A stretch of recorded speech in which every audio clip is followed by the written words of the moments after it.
It's time for the Trading Stocks Made Easy podcast. Each week, Trading Stocks Made Easy demystifies stock trading and investing so you can profit big. And now, here's the host of Trading Stocks Made Easy, the wealthy investor, Tyrone Jackson. Well, hey, it's Tyrone Jackson, a wealthy investor, and welcome back to another episode of Trading Stocks Made Easy. Now, one of the things that I like to discuss on the show all the time is not only the mentality behind trading in the stock market and success, but also from time to time, we touch upon the notion of the inner game. What is going on inside and your money beliefs? Well, today's no exception. Today's show is all about something called family entanglements and childhood imprints. And I found a lot of value in discussing this topic and doing inner work because I have the belief that a lot of us are programmed both negatively and positively for success and money. And one of my favorite experts is on the show today, a woman you may have heard of named Dana Garrison. And when we come back, we're going to talk to Dana Garrison and dive into this fascinating topic of family entanglements and childhood imprints. Right after you take a listen to this. You're listening to the Trading Stocks Made Easy podcast. Want to learn more about how to trade and invest in the stock market? Visit thewealthyinvestor.net/products. That's thewealthyinvestor.net/products and order the Wealthy Investor's Guide to Stock Market Success audio series. This easy-to-follow 5-CD audio series and manual will teach you the basics of how to buy and sell stocks, how to collect quarterly dividends for life, plus hidden income generating strategies like covered call writing and volatility trading. Start creating financial freedom right now. Get the financial education you need to get ahead. Visit thewealthyinvestor.net/products. And welcome back. So as I mentioned before the break, one of my favorite topics is the idea of doing inner work on yourself so that you can have greater outer success. That appeals to a lot of people, and a lot of people find value in that. See, because being financially successful is intellectual, spiritual, and emotional. There's a process to that. And unless you raise your awareness, sometimes people struggle with the success that they achieve. Well, we don't want that to happen today. So joining me here on the Trading Stocks Made Easy podcast is one of my favorite people in the world, Dana Garrison. Dana, how are you?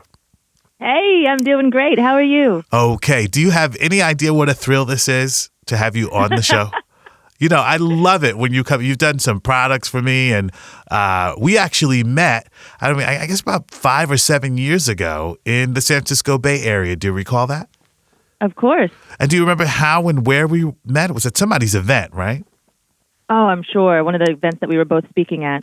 Yeah, and I think one of the things that was really interesting is one of my mentors at the time had fallen in love with the work that you do and had found so much value in it, and he just kept talking you up. So I was like, who is this Dana Garrison person?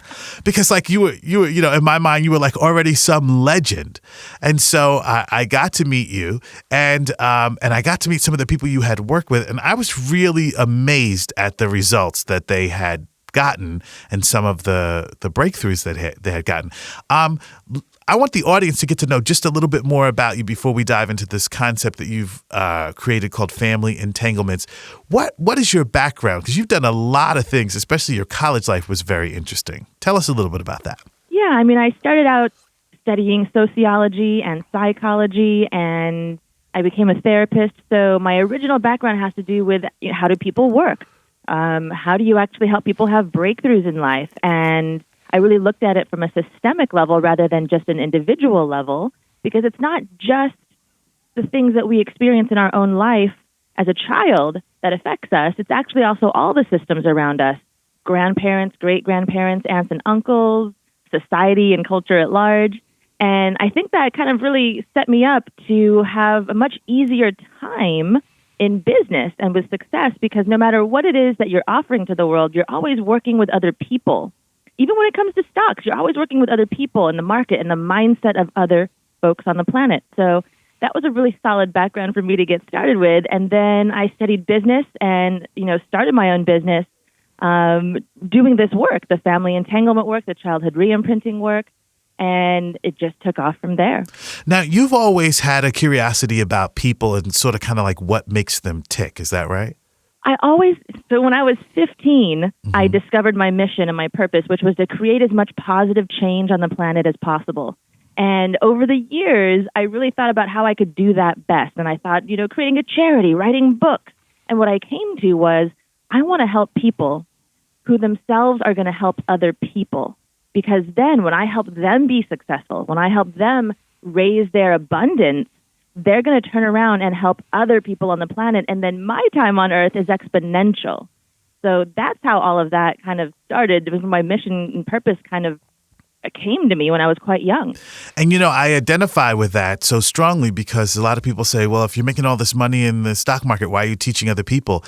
And one of the things I realized in my journey that it was about being a giver, not just a taker, right? And I really enjoy the process of helping other people. It's kind of like a labor of love. Unlike you, I didn't discover that until later in my 30s. So we kind of realized that was something that we both enjoyed. For you, you knew it at 17. How'd you know it so early? You know what? It was actually 15, and it was when I was looking around. Sometimes you just have those moments of clarity and lucidity and awakening. And it was just my moment of awakening when I looked around and going from a child state to, kind of like an early adult state, I started noticing what was happening on the planet. And I started noticing what was happening for other people on the planet. And it wasn't great, right? There's a lot of struggle on the planet for a lot of different reasons. And I thought, what better to do with my life and my time here than to make a positive impact and to make as big of a positive impact as I can. Yes, and that's one of the reasons I'm so happy to have you here today, because obviously that's a mission that we both share, like minds, right? And the universe, like always attracts like. Yes. Well, it's interesting because I've actually produced live events that you've actually spoken at, and it's just the breakthroughs are amazing. So let's get right into this concept of family entanglements. Tell us a little bit about what that is and that concept. So, when you learn about this stuff, it's one of the most empowering, most freeing things ever because, and I'm just kind of giving you this sort of background for a second, which is when we don't know about family entanglements, we blame ourselves for what we think are our own shortcomings. I'm not good enough. I don't deserve. Something's wrong with me. And this isn't true. There's other factors at play. And when you know about them, it gives you your self-esteem back. You gain all kinds of confidence, and you finally have power over your problems. So, all right, family entanglements. Let's dive into awareness around this because this, in and of itself, just knowing this is going to create a breakthrough, which is family entanglements are problems and patterns that we inherit from somebody else in previous generations. So if anyone else in your family tree struggled around money or success, that is often the root cause of why you're struggling or not getting the results you want in your business or your career right now. And the same goes with health issues, happiness issues, relationship issues. This all kind of gets passed down through the generations. And let me give you an example. Let's say your grandfather lived through the Great Depression and he lost the family money. He lost the farm, he lost the money. It all went. It's not his fault. It's the Great Depression. I would consider him, I call him the originating incident. He's the first incident of this kind that happened because of something usually external or maybe an accident.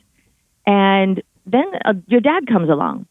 And let's say that he gets entangled with this money entanglement. However, his variation of the expression of the entanglement is that he goes bankrupt. So as the money entanglement goes down the generations, everybody's expression of the money entanglement can be different, but it's still along the lines of money. So then let's say you come along and you get entangled with this money entanglement, and your expression of the entanglement is you're not getting as many signups in your business, or your portfolio isn't growing as quickly as you thought it would. So as you can see, the topic stays the same as it goes down the generations. The topic's money in this case, but the way it gets expressed can vary. And so what happened in your family tree, what your relatives went through, leaves a lasting mental and emotional imprint that gets passed down the generations. And you want to keep this in mind because things that you're struggling with, you might think, well, maybe it's me, or maybe I need to just work harder or read more books or do this or do that. And what you come to find is that, when you have problems that keep showing up, that's often a sign that it's an entanglement, especially if you've tried putting education in, elbow grease time, you've worked on it, it still keeps showing up. That's a sign that it's an entanglement. And once you start having awareness around that and you work on them, they just start disappearing. So you're not stuck with it, and just because one person went through something challenging in your family tree doesn't automatically mean you're going to get entangled with it. But if you have a sticky problem, if you have a problem that kind of sticks around in life and it stays with you for a longer period of time, that's one of the key factors to thinking, or you want to think, wait a minute, all right, I better check. Is this an entanglement? Is this generational? Okay, now let's see if we can decode this for the audience. Are these family patterns and entanglements, are they passed down through, let's say, watching my parents' habits with money? Or is it messages that we get? Like, for example, my father used to say, money doesn't grow on trees, which is the most ironic thing to me because money's made from paper, at least dollars, and that grows on trees. But and he used to always say, live within your means, right? So learn to live within your means. And I would think to myself, but why don't you just raise your means? So if I'm making $30,000, why should I live within that? Why shouldn't I focus on earning $300,000? So my question is, when you say family entanglements, is that information genetic, or is it passed down through habits and emotions? Great question. We're about to get into childhood imprints. So what you said about growing up around those messages, that's what affects your childhood imprints. In terms of how entanglements are passed down generationally, there's a few different ways.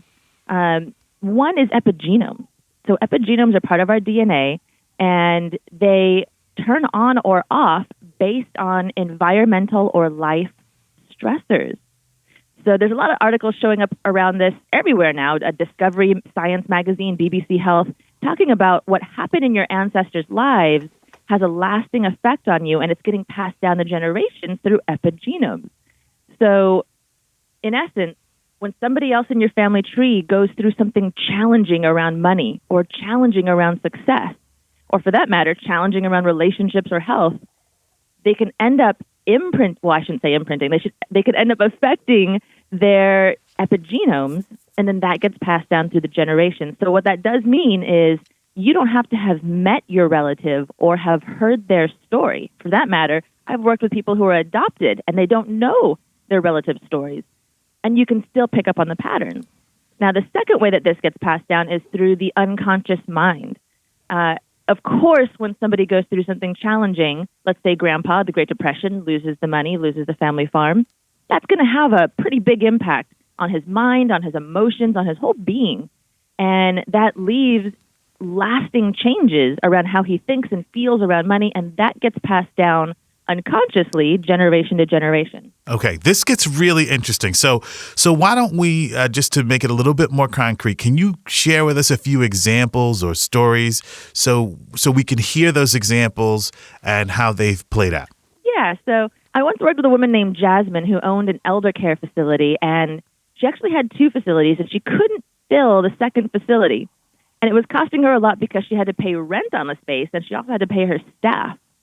And I looked in her family history, and I saw that her father was a door-to-door salesman, and he was never successful with it. He had trouble asking for payments and then collecting them. And Jasmine picked up on his money entanglement. And one of the things that was interesting is she didn't grow up around him, so she wasn't living with him the whole time. So this is clearly one that's being passed down through epigenomes. And when we did some work on her, disentangled her from this, she was able to completely fill her second facility within a month or 2, and her business broke through 6 figures for the first time. Now, something that's really interesting about this work is that she didn't go pounding on doors and handing out flyers after we did those sessions. It was just that we shifted what she had unconscious permission to receive, which was more money. And once we did that, the people that she had spoken to in the past about her facility suddenly called her up and wanted to talk to her about having their parents stay at her facility. And as she was out in the world meeting people, just at, parties or wherever you meet people, and she told them what she did, suddenly they just were much more interested on the spot in wanting to take their parent to her facility. So it's pretty amazing that when you kind of remove the unconscious block, other people and other systems in life actually respond to that. Absolutely. It's so interesting that you mentioned this because I have a friend who, a lot of people know that I fly in private jets. And I said to this person, hey, one day I could get you a membership if you ever wanted to fly. I mean, obviously we're good friends, right? And and I think that would be a great gift. And this person kept saying to me, like, but are you sure? Is that a good thing to get me a membership? And she was so nervous about it. And I asked her, I said, hey, what was your family like when you were, when you grew up? What kind of messages did you hear around money? Because the message was, if you're doing anything that you sort of in her case, if you're doing anything that's really allows you to be comfortable, something could be wrong because we're supposed to be struggling financially, right? Mm-hmm. So what you would say to her is you would go back into her, not only stories, but do work around her family history to find out where this kind of coding took place, right? Exactly. You nailed it. That's exactly it. There's a coding that not only comes from our childhood, there's a coding that comes from generations past. Even if you don't know your great-grandparents, you're saying that coding could still be there. Absolutely. I've seen it over and over again where we end up doing the sessions and then they find out later on, oh my gosh, my grandparent really did have, sometimes you find out stories from doing research on your ancestry.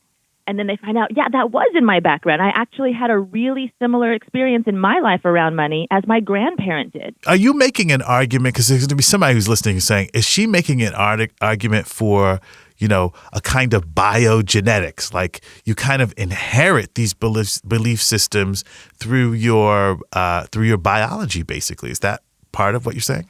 Absolutely. So if you read the articles, when folks, I'm going to be giving away a free gift, and I'm going to have these articles for you to read. But when you check out these articles about epigenomes, you'll see that what they did was they found that in mice, if you take a mouse and you give it an aversion to a smell, I think they gave it an aversion to the smell of cherry blossoms. This was the grandmother mouse. So they let this mouse have babies, and they let it kind of replicate for a couple generations. The grandchildren mice were afraid of the smell of cherry blossoms, but they did not grow up around their grandmother. In fact, they did not even grow up around their mother. Each generation was actually separated, so they wanted to make sure it wasn't a childhood imprint. They want to make sure it wasn't learned from behavior patterns that they witnessed their mother or their grandmother doing. So they separated the families as they grew up, and each generation still carried that fear. So this is what they started noticing with epigenomes when they were doing it in experiments. Mm-hmm. What we're noticing is that it's the same with humans. It's the same, across mammals, is that we have these entanglements, if you will. We have this information that's passed down. And, who knows what the methods are that it's passed down? There's epigenomes, there's the unconscious, but there might be even other methods we aren't aware of yet, right, that this information and these belief patterns and these systems of behavior are being passed down. Right. This is it's an interesting field of study. Now, the other thing that you and I have in common is we were both psychology majors in college. So, I just want to make reference to the fact that some people are going to say, are you going to say that inherent in my biology could be limited beliefs or epigenomes or, biochemical aspects to my life that are holding me back, right? So I'm not necessarily here to debate that research, but I understand exactly where it is that you're going. I like to talk a lot about consciousness and raising your consciousness so that you can have different results. How do you help people raise their consciousness around these issues? I guess first you have to introduce them to the concept of family entanglement in general, right? My own story is a good example. When I started out, I had this mystery illness that no doctor could diagnose. I went to all these doctors. Nobody could figure it out. It gave me chronic fatigue, insomnia, anxiety, depression, all kinds of strange cognition issues. It was really hard to even talk and speak and read and write in the beginning. Mm-hmm. And I went to doctor after doctor, and nobody could help. And after some time, I realized I was just going to have to get on with life. And eventually, I became a therapist. As you heard in my background, that's what I studied. I became a therapist, and I learned something that changed the entire course of my life. I learned that 10% of our problems come from our conscious mind, and 90% of our problems come from our unconscious habits and patterns. And so I started studying everything I could on how do I transform our unconscious habits and patterns. And I took the best of the best of the best, and I developed family entanglement work and childhood re-imprinting work. And I did the sessions on myself initially. And you know what? The symptom after symptom just disappeared. The stuff with the illness just started disappearing. And I had been through 10 years of going to every doctor and healer under the sun that I could find, and nothing touched the illness except for this work. And that's when I fell in love with it. And then I thought, all right, can I use this work to help me grow my business? Because at the time I was working in a toxic workplace. I needed to get out, but I was scared to go out on my own. You know, I was like, could I do it? Can I support myself? Can I run my own business? Can I make this work? And, you know, I started doing sessions on myself around what we're talking about today, around my money blocks, around my success blocks. And sure enough, I was able to grow a sold-out consulting practice in a month and a half, turn in my letter of resignation, leave the toxic day job, and I broke through 6 figures in 9 months, and then continued to do that work. And oddly enough, it started opening all kinds of doors. I mean, I started growing on social media. I blew up on live streaming. It opened up doors to me being published in Huffington Post and featured on Huffington Post Live, Inc. magazine. I worked with Microsoft and Like, it opened so many doors because I took the time to unplug myself from my old, you know, money and success blocks that came from family entanglements, but that also came from childhood imprints. Now, it's so funny that you mention this because I've had the same kind of consciousness and awareness raising to change my life financially. I remember when I decided I was going to make $500,000 in 6 months. And it was just an exercise that I was actually going to put myself through. Right. Because, you know, fortunately, when you're trading in the stock market, there really is no limit on what you can actually earn. It's really just how you see the numbers and your beliefs around them.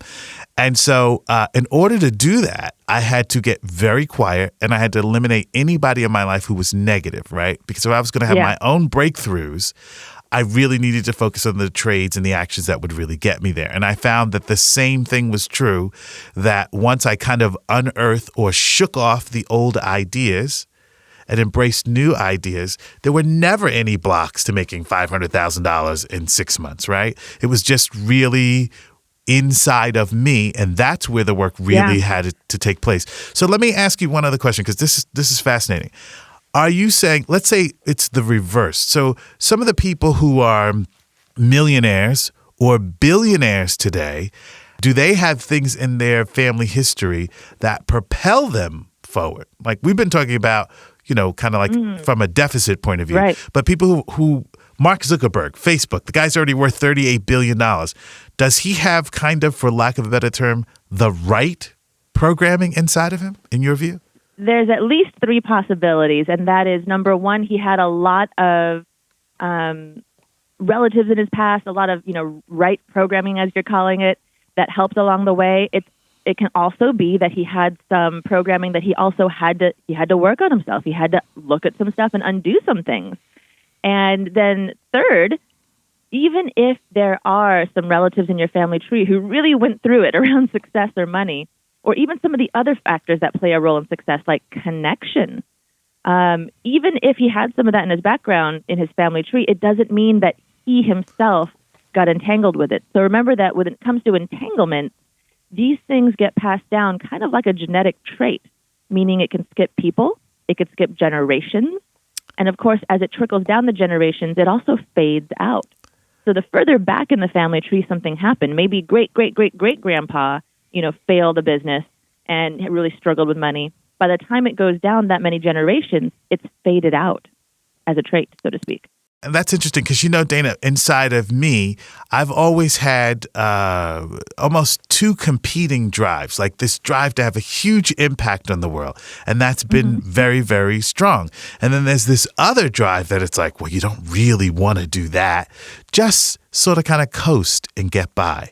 So it's as if there are these 2 different drives within myself. And obviously I listen to the one that says, go forward, go forward, go forward.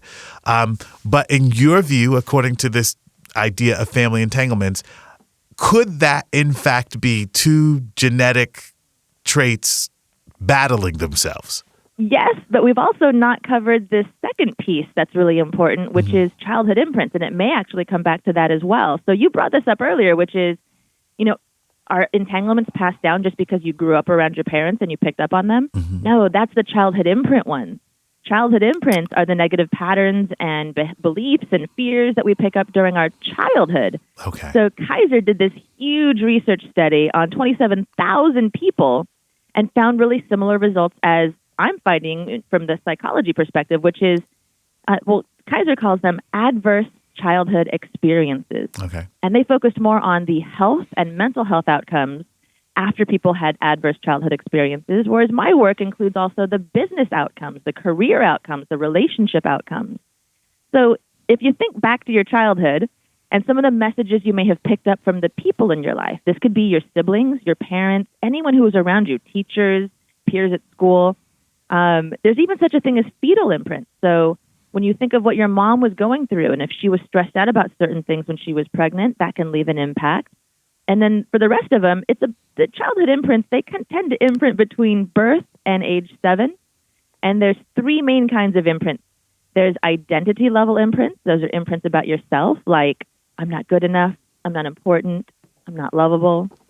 There's relational imprints, things like people can't be trusted, or I'm not safe, or I'm alone. Then there's global imprints, general imprints about life, like money's hard to make. I have to do it all by myself. It's not safe to be seen.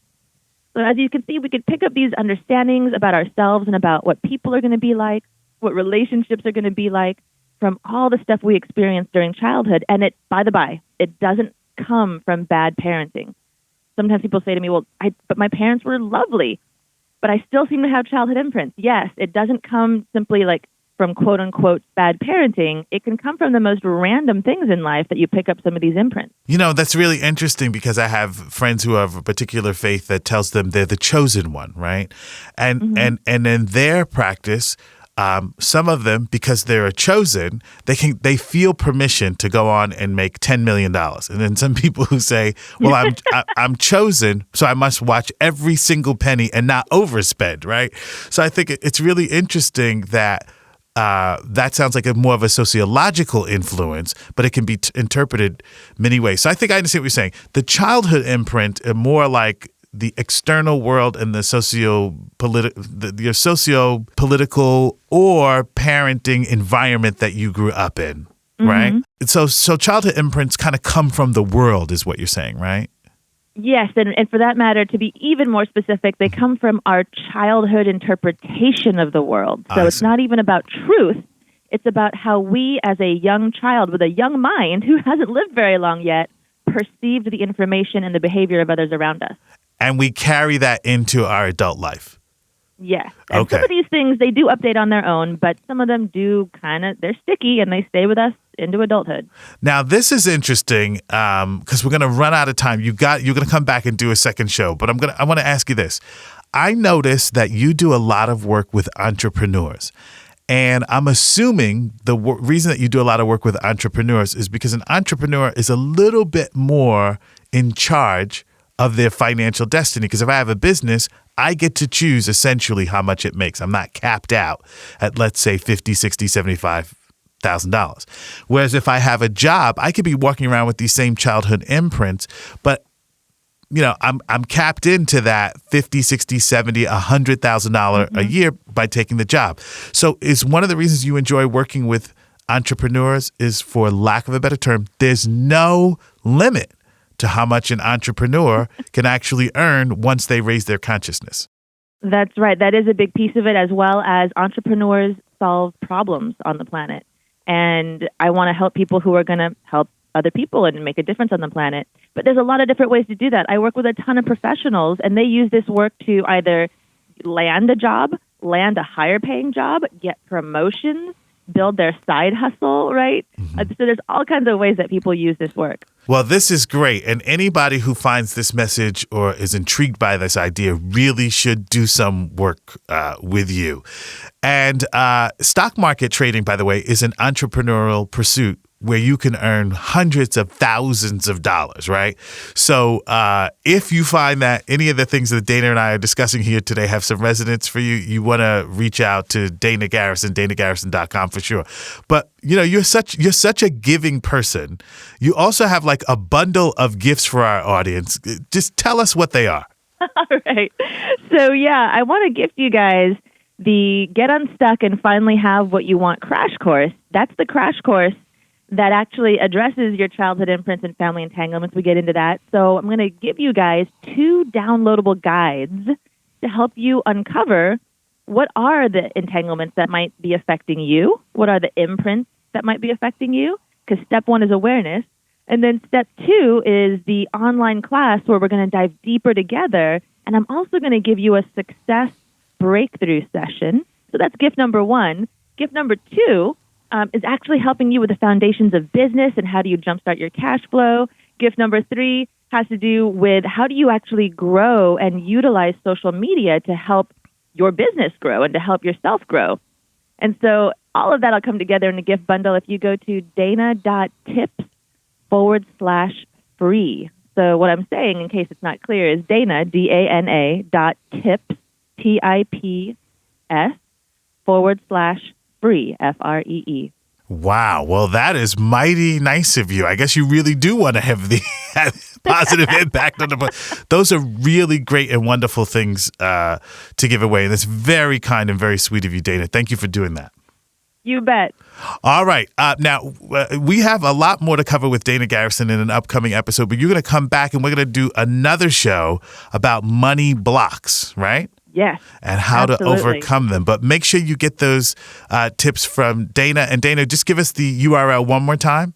It's dana.tips/free. Well, you heard it from Dana Garrison at danagarrison.com. Thank you for being here today. I really appreciate it. We got to go to a break, and I'll be back with some final thoughts right after this. You're listening to the Trading Stocks Made Easy podcast. Want to learn more about how to trade and invest in the stock market?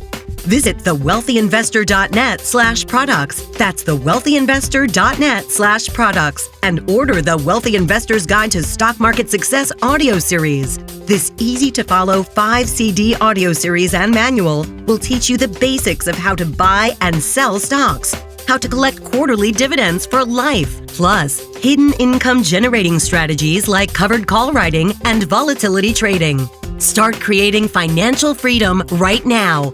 Get the financial education you need to get ahead. Visit thewealthyinvestor.net/products. Hey, listen, I really hope you got something out of today's show and the idea that making a lot of money or living your biggest and best life is not just an idea. Sometimes we really do have to go inside ourselves, raise our consciousness, and look at the things that have really influenced us in life. And so that's what I try to do here at the Trading Stocks Made Easy podcast, is give you the time, the encouragement, and the resources so that if you really want to take your life to the next level, and that includes the stock market, you'll know how to be successful by playing your inner game as well as your outer game. Hey, listen, thank you so much for spending some time with me here. This is Tyrone Jackson, the Wealthy Investor, saying I'll see you right back here in the next episode of Trading Stocks Made Easy. You've been listening to the Trading Stocks Made Easy podcast. Be sure to rate and review our show on iTunes. While you're on iTunes, be sure to click the subscribe button and you'll automatically receive our next episode.